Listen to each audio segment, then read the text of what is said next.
Your online degree is worthless, my uncle announced at the shareholders meeting. Step aside.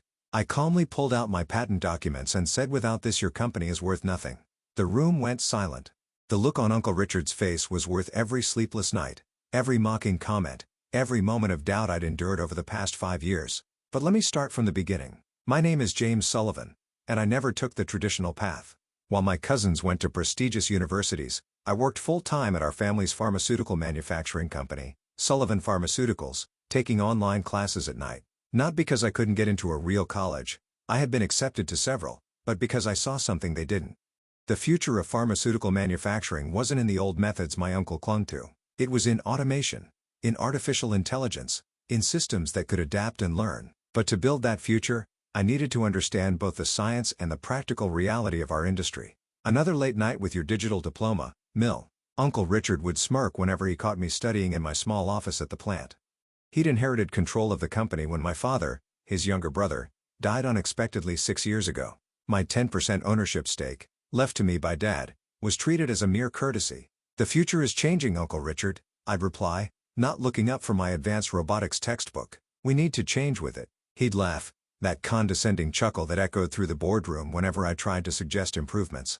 The pharmaceutical industry is about tradition, James, about proven methods. Lead the sci-fi dreams to Silicon Valley. But while he was dismissing my ideas, I was watching our competitors, watching them struggle with the same problems we faced: contamination issues, production delays, quality control failures, problems I knew could be solved with the right technology. My online degree wasn't just in engineering. It was a specialized program in pharmaceutical manufacturing automation. While my cousins were partying at their Ivy League schools, I was spending every free moment in our manufacturing plant, learning every process, every failure point, every opportunity for improvement. And I was building something that would change everything. You're wasting your time, my cousin Michael, Uncle Richard's oldest son, told me one day. He just graduated from Harvard Business School and had been fast-tracked to VP of Operations. Dad's never going to let some kid with an internet degree make major changes to his company.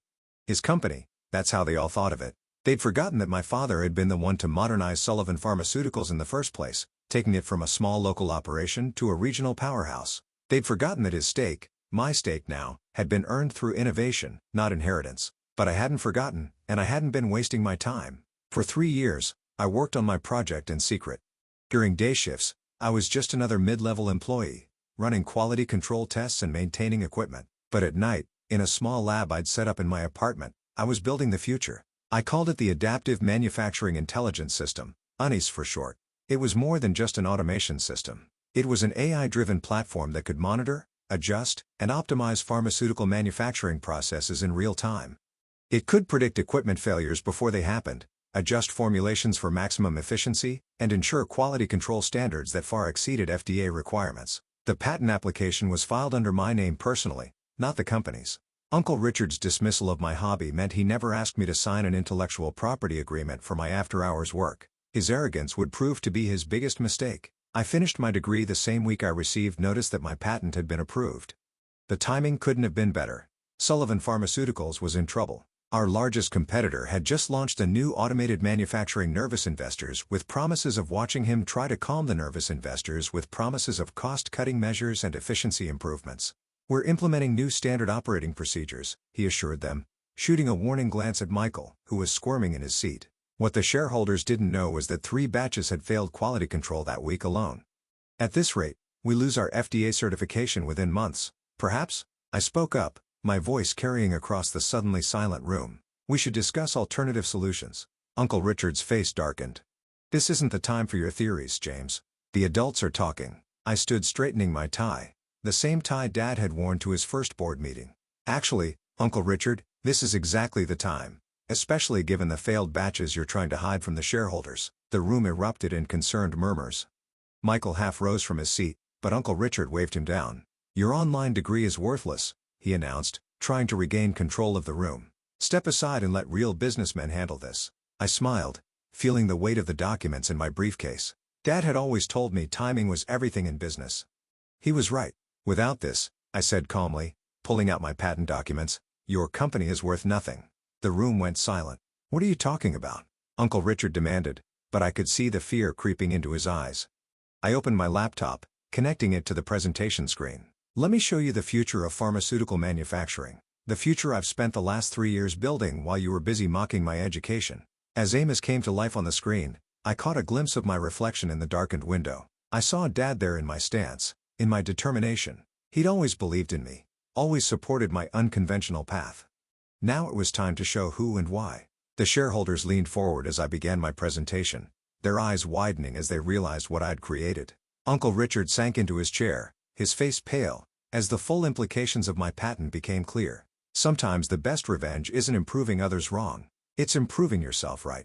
And I was just getting started. The presentation screen glowed behind me as I demonstrated Amos in action. I'd installed a test version in a sealed section of our manufacturing plant. Another detail, Uncle Richard had been too arrogant to notice. Over the past 3 months, I explained, pulling up the comparison data.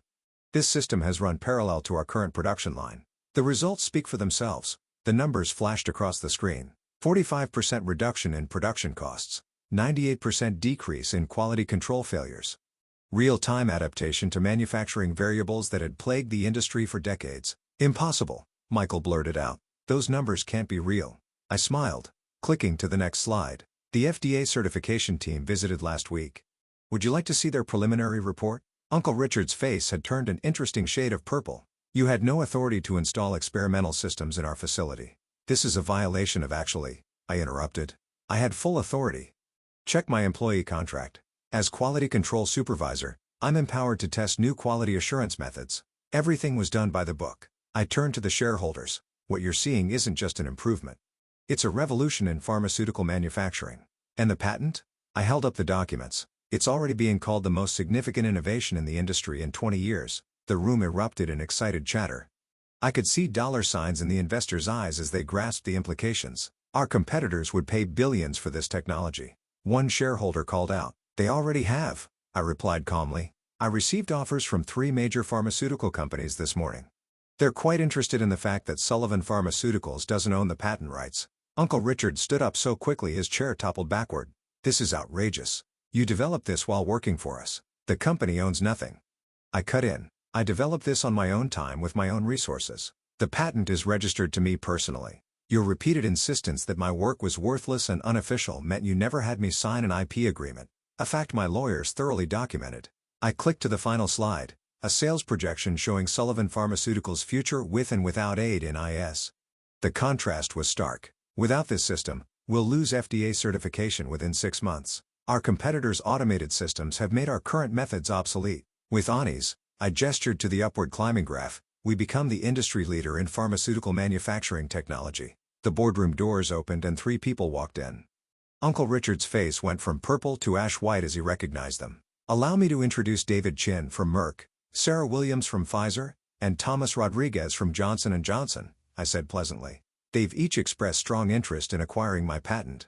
I invited them to today's meeting to observe the technology in action. Michael jumped up. This is a closed shareholders meeting. You can't. Actually, I held up a document. As a shareholder, I can invite relevant parties to observe non-confidential technological demonstrations. It's in the company bylaws, the ones Dad wrote. The 3 pharmaceutical representatives took seats at the back of the room, their interested gazes fixed on the presentation screen. So, I continued, we have a choice to make. Sullivan Pharmaceuticals can license my technology, maintaining family ownership, but paying standard market rates for the patent rights. Or, I glanced at the industry representatives. I can accept one of the several very generous offers I've received. Uncle Richard slammed his fist on the table. This is blackmail. No, I corrected him. This is business. The kind of business you claimed I couldn't understand with my worthless online degree. I pulled out another document, this one considerably thicker. This is my offer to Sullivan Pharmaceuticals. Exclusive license rights to ANIs with certain conditions. What conditions? A shareholder asked eagerly. First, a restructuring of the board. My father's vision for this company was about innovation, not stagnation. We need leadership that understands that. Uncle Richard's face contorted. You want my position? No, I said quietly. I want the position I earned, Chief Technology Officer with a seat on the board. The patent rights come with my appointment.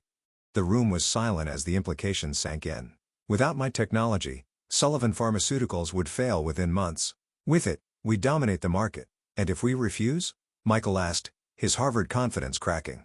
I gestured to the industry representatives. Then I walk across the street to one of our competitors. My patent, My choice. One of the shareholders, an elderly man who'd known my father, spoke up. Richard, we need to vote on this now. Uncle Richard looked around the room, seeing his support crumbling. 20 years of ruling the company through fear and tradition, undone in a single morning. This isn't over, he hissed. Actually, I replied, it is, because there's one more thing you should know. I nodded to my lawyer who had been waiting quietly by the door. She distributed copies of one final document to the board members. What's this?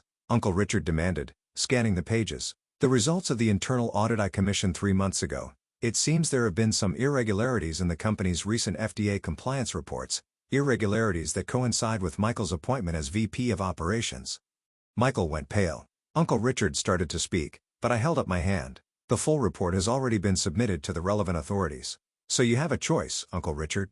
Accept my offer or explain to the FDA why our compliance reports don't match our actual production records. The room exploded into chaos. Board members huddled in corners. Whispered conversations filled the air. And through it all, I stood calmly at the podium, watching my uncle's empire crumble. Dad had taught me that success in business wasn't about prestigious degrees or family connections. It was about vision, integrity, and the courage to stand up for what you've built. As the board called for an immediate vote on my proposal, I caught my reflection again in the window. This time, I didn't just see Dad's determination in my stance. I saw his smile. 6 months can change everything.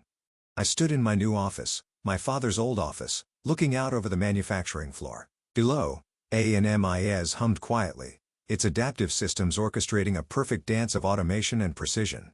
Our production efficiency had increased by 250 since full implementation, and our stock price had tripled.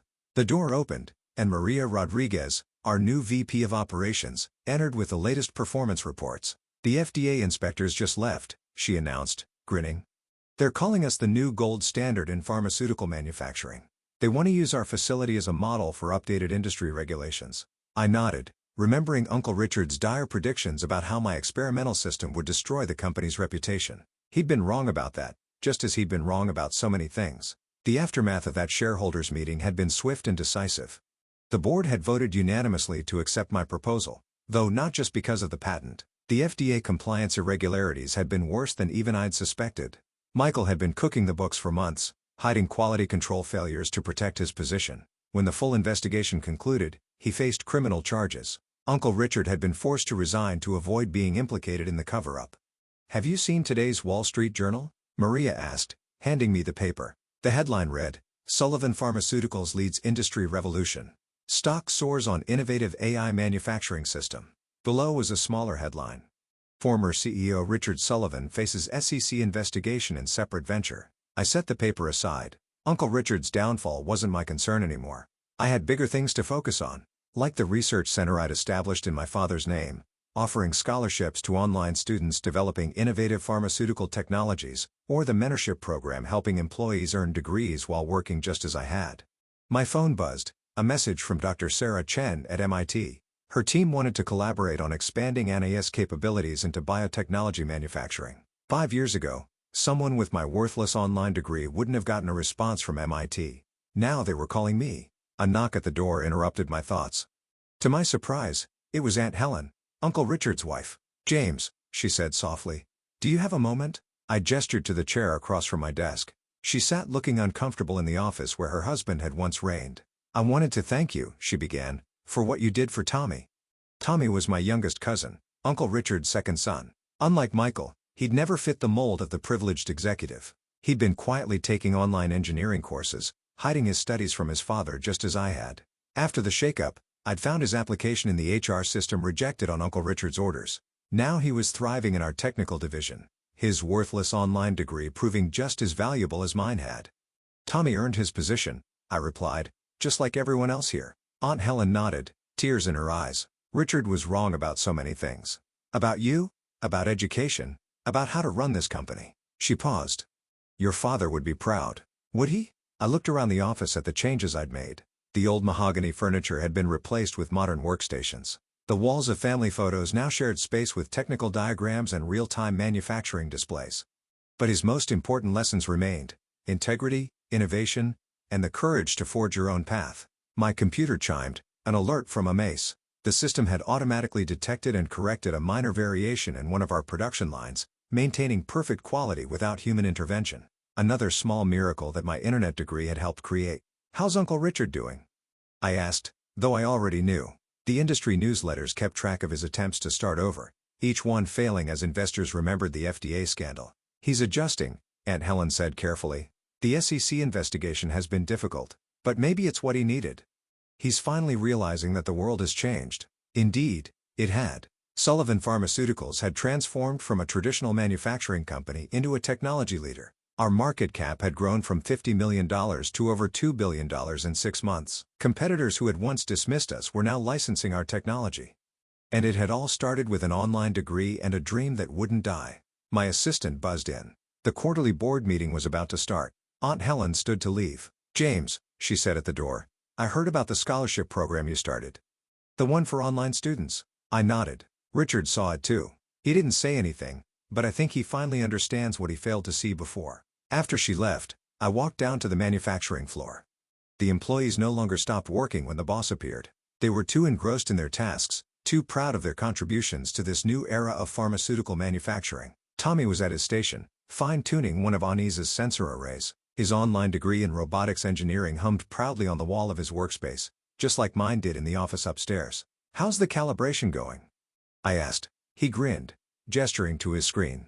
The AI suggested a modification to the sensor alignment. It's improving accuracy by another 3%. I watched the system work, marveling at how something that had started as sketches on my apartment wall had grown into this. The future of pharmaceutical manufacturing built by a kid with an online degree who refused to believe his education was worthless. Back in my office, I opened my desk drawer and pulled out the nameplate that had once sat on Uncle Richard's desk. Richard Sullivan, CEO. It read in pompous gold letters. I dropped it in the recycling bin. My new nameplate was simpler, cleaner. James Sullivan, Chief Technology Officer. Below it was a small engraving of the first line of code I'd written for Amos back when it was just a dream. The board meeting would start soon. Another quarter of record profits to report, new innovations to discuss, more boundaries to push. But first, I sent a quick email to the head of our scholarship program. Double the number of online degree scholarships for next year and add a note to the application. No degree is worthless if you have the vision to use it. Sometimes the sweetest revenge isn't improving others wrong. It's improving that success comes not from where you learned, but what you do with that knowledge.